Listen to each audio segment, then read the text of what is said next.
the way your brain works changes as you go from one state to another, right? From being totally zoned out, right? The undergraduate in the back of the large lecture hall, maybe doing the head bob thing, right? Between like that state versus being really super focused and like paying close attention to something that's really important, right? You can feel that your brain is operating differently in different states. So we spent a long time looking at that. And then we thought, we're missing half the signals or more in the brain.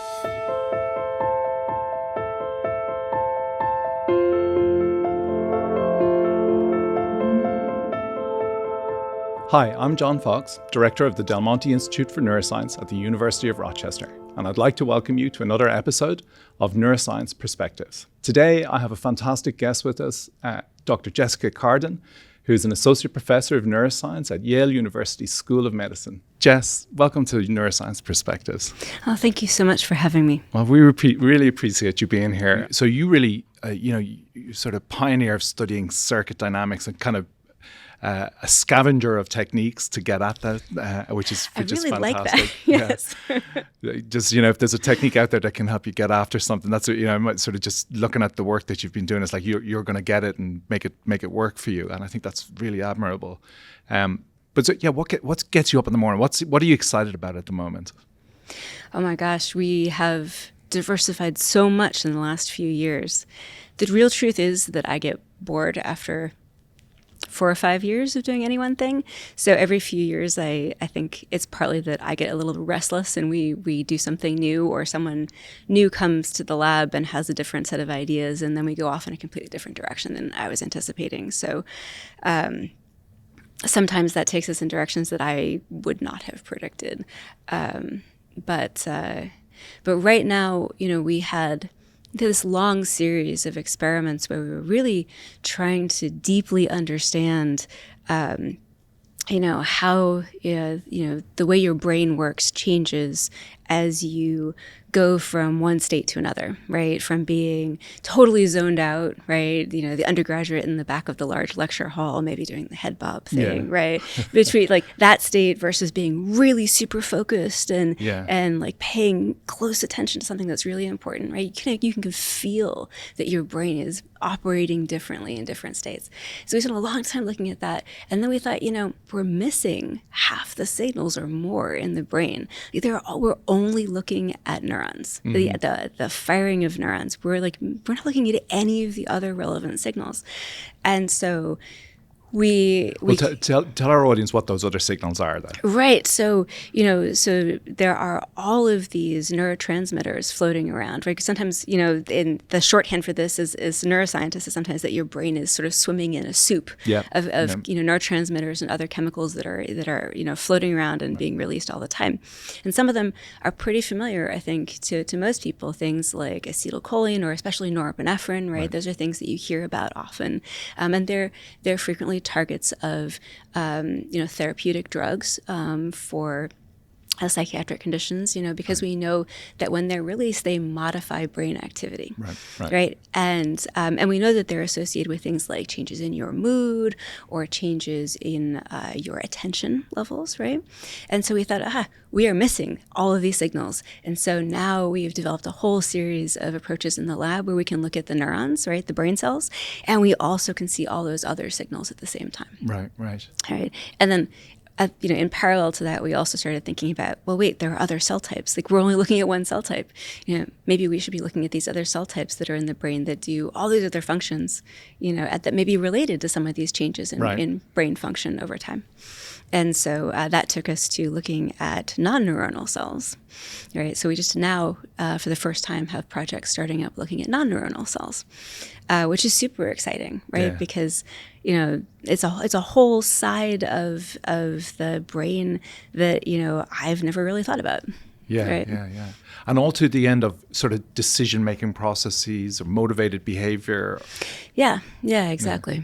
Yeah, it's an interesting thing, getting all of these signals. So maybe a philosophical question, and I think a lot of people in the sciences would laugh at this. Like, if we could measure every single neuron in the brain and every neurotransmitter system and arousal system and all the rest of it, and we were able to gather all that information, would we get to new understanding?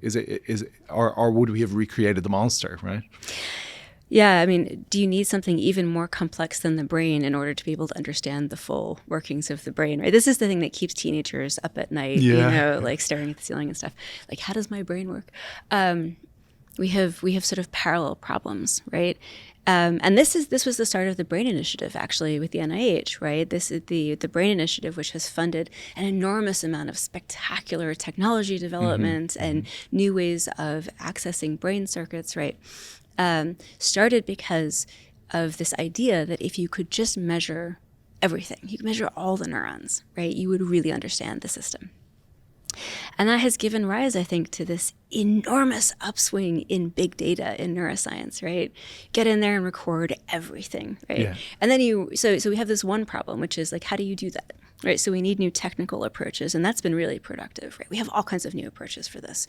You can record all kinds of things, but you have a parallel problem, which is what do we do with this enormous pile of data, right? Right, like, and how do you turn it into human understanding? Yeah, something biological interpretability, right? Like how do we distill this into something that I can actually tell you that gives you intuition about how the brain works? Right, exactly. Right? Yeah. And that's a much bigger problem, as it turns out. And, people are solving that in different ways. And I think, we've spent some time in our own group and in collaboration with Mike Higley's lab, with whom we share a lot of projects and equipment and stuff, developing new analytical techniques, new math, basically, like playing around with some math. But also now we've kind of branched out into machine learning approaches and other model-based approaches that can help us take this incredibly complex series of signals and try to distill it down into what are the important bits. I'm really interested in this idea of taking what is very, very complex material data, doing some dimensionality reduction on it to turn it into something that a human being can actually wrap their mind around. But then the next step, of course, is one thing to have your training and to be able to understand these concepts because of your training, right? But then to communicate that to the public who pay the bills. Yeah, absolutely. Does that keep you up at night too, or do you worry about that?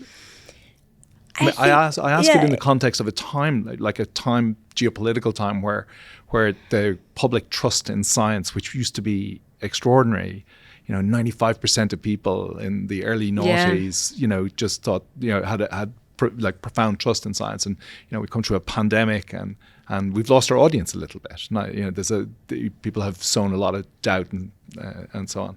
Yeah, I guess my perception of some of what's gone wrong, I think, is in how we all think and communicate about what the scale of the problem and the unknowns is. Right. We've been, as a field, right, neuroscience, in the sense of putting electrodes in someone's brain, has existed since maybe the 1920s, let's say, right, where the first recordings were made of patients, right, showing changes in brain activity with changes in cognitive function, right? So you ask patients to do a task, a math problem, and see a change in brain activity, right? That's dates to the 1920s. So basically, it's been about 100 years, right? And you would think that in 100 years, we might have solved everything. But the truth is that it's so complex, right? I mean, it is fascinating and complex, and it's an enormous problem, right? Like, we don't have all the answers, right? And I think it's a mistake to suggest that we are so competent, so good. We're just so smart that we're going to solve the brain now, right? We're probably going to be working on this for hundreds of years, right? I would give it another century, right?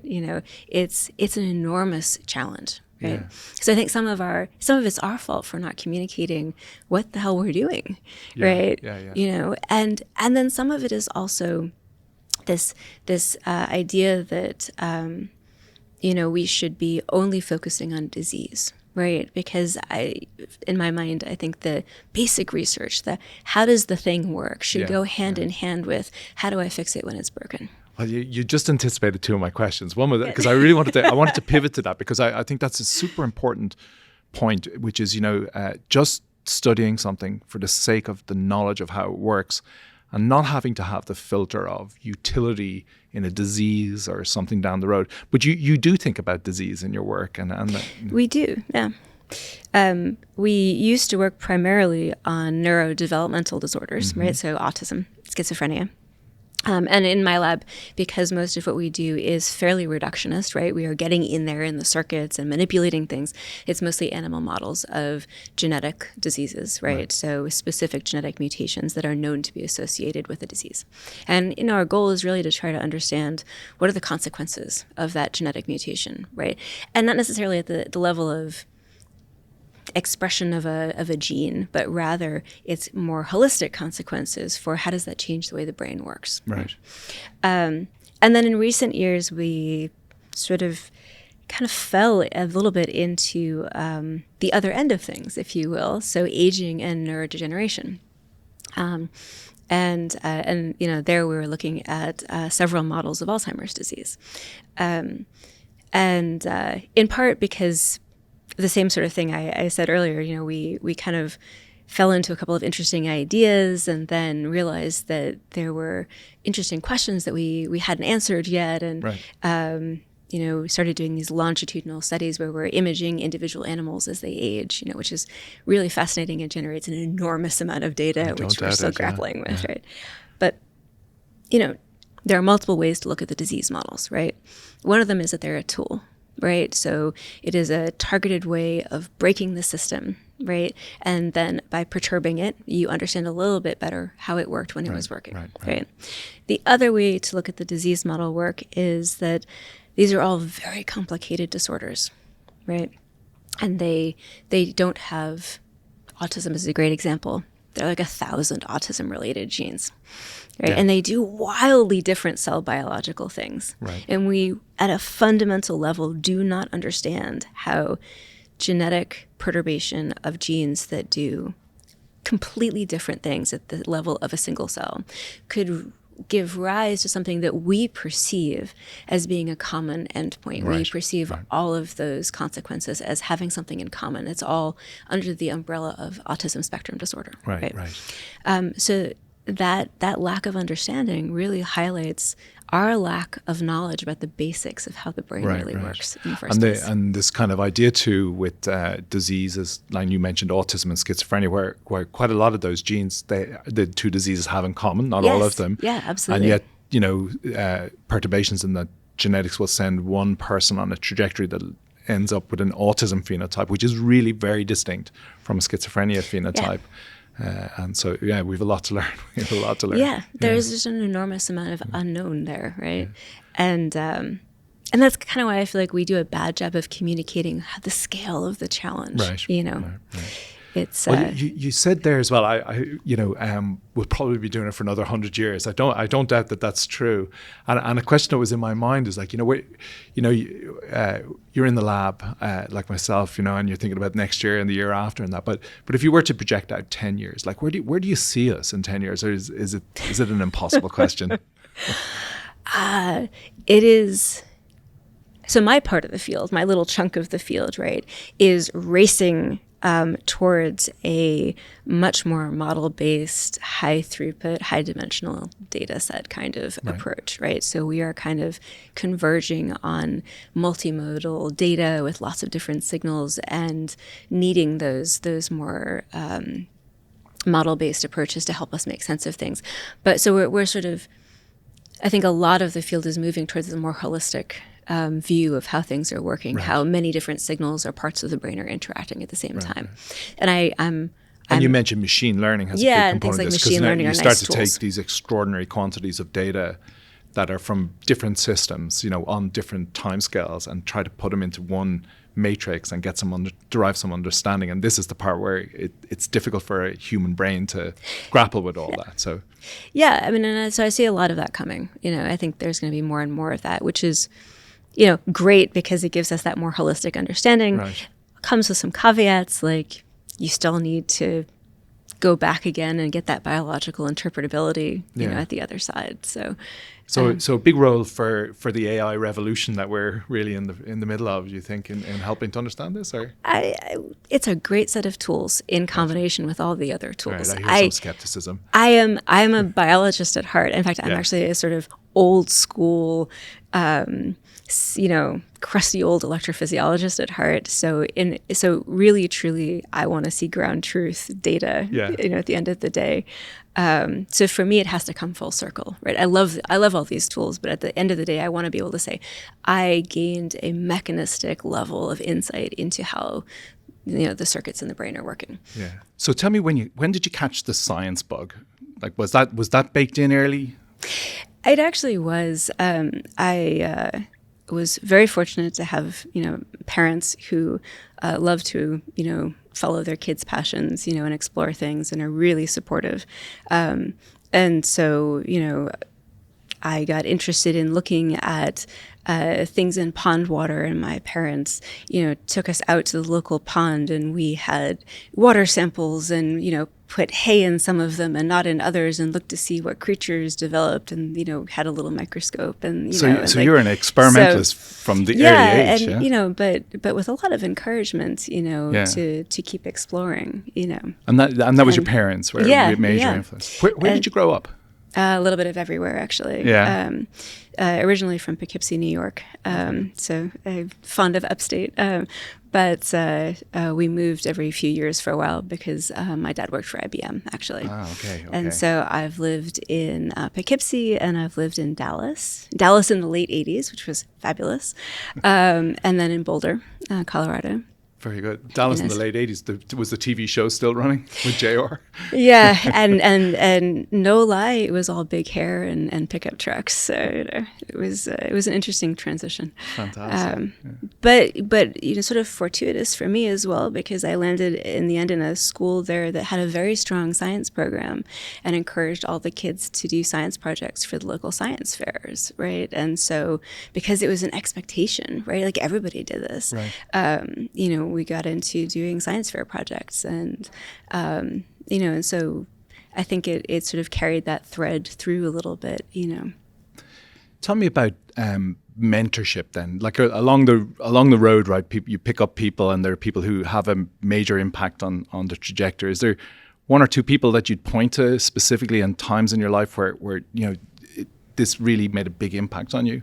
Yeah, absolutely. I mean, a lot of it came from, you know, the sort of early mentorship, you know, in college, in, you know, not even in a continuous sense, but in like key moments where, you know, people take you into their lab and give you a you know, a spot in the lab and a project to work on, you know, right. and then encourage you to keep going. And for me, grad school was amazing, you know, because you end up with not just one mentor, but a whole team of people in the end that you interact with, and they may not all agree with each other in the end or have different mentoring strategies, but you can kind of pick and choose a little bit, you know, the things that work for you. Right. And through those experiences, have you picked up a specific mentoring style yourself? Is there something that you bring, or that you'd say this is a key component? I think, you know, thus far in my experience, you know, so I've been at Yale for 14 years or so. Every student is different, right? You know, and I think if I have a mentoring style, it might be mostly centered around being very patient, you know, trying to be very, very tolerant of the differences between other people, how their styles might interact with others in the lab group or with me. You know, I try not to impose too many of my own, the expectations I had for myself. I try not to impose them on my students, because their style and their learning style might be different from mine, or their goals in life might be different from mine. So yeah. I love that answer. I often get asked the same thing, and I say, like, you know, people in a lab are just human beings, like the human beings in your world, in your life, and they come in all shapes and sizes, and you have to figure out a way to fit around that. And yeah, everybody has a real life too, you know. Yeah. And it isn't science 100% of the time, although sometimes it is. Like, I have trouble turning off the science in my head. But you know, people come to the lab and they have had a bad day, or they have, a family crisis, or, or something else is more important that day than, this one experiment. And, that's a real thing. It's not just science. It's also everybody's real life too, Right. Now, we can't close this interview. We have a few more minutes, I think, without talking about your laundry room and the three blind mice or the 9 mice. You have to tell that story. What went on there, and how did that happen, and how did your mother tolerate this? It was partly their idea, my parents, right now. This is, again, back to high school science fairs, and I had... we had actually done some science fairs using pet guinea pigs in the years prior to this. So I had guinea pigs, and we had done learning and memory experiments, with like, can they learn to associate a cue with a food reward and that kind of thing. Nice. And so what age are you now with this? So this would have been like 8th and 9th grade. So preteen, preteen, like, somewhere right. So 12 to 13, young, and I had wanted, to do another science fair project like this. And so my parents helped me find a researcher at a local university. This was Southern Methodist, in Dallas. Yeah. And a very kind researcher who gave me a set of mice, lab mice, to work with, which we would never do now, right? Like, sending lab mice home to some kid's house. So we took the mice home. I had a group of males and a group of females, and I was interested in sex differences in learning and memory. And so we had a group of males and a group of females. We kept them in the laundry room for a while, and I would run them on this T-maze-based task where there was a cue. I also learned a bit about programming, because this is we had to collect all the behavioral data and then do statistics on it and everything. Yeah. So, and then even in Texas, it gets cold at night sometimes, and the laundry room got very cold one night, and we had a whole bunch of mice with hypothermia. And my mom would tell you that she spent hours resuscitating hypothermic mice. Was the hairdryer involved, or? I think just towels. Just towels, rubbing, okay. And but in the end, it was actually a really cool data set. We did great statistics, and I learned all about chi-square tests, and and we had this sort of longitudinal learning data for males and females. It turns out the males were better, better at learning the task, and and it was. You could look at that and say that has all the parts of the same thing that I do with my grad students now, right? Let me ask you one last thing before we stop. A lot of people who tune into Neuroscience Perspectives are youngsters and young grad students, or college students thinking about getting into a career in science. Do you have some gems, pearls of wisdom, some guidance? I love my job. This is so much fun, right? Yeah. It's a profession or a career for people who love to play, right? Love to think about ideas and be creative, and play with the science. It has room for people who come from different backgrounds with different perspectives. There's plenty of room for that in science these days, which is wonderful, right? Yeah. And and there are kind of endless opportunities right now, right? I mean, there are an enormous number of opportunities to do basic science, translational science, right? All the different flavors, right? And, there are certainly these days more fellowships and summer opportunities and internships and postdoc spots and everything than there were 20 or 30 years ago, right? So I think I would view it as an opportunity, if I were a student right now. Well, it's fantastic. It's completely clear from the time we got spent together that you love your job, and I think that's a great message to go out on. Jess, thanks so much for being here in Rochester. Thanks. It was really a pleasure. Great to see you. Cheers.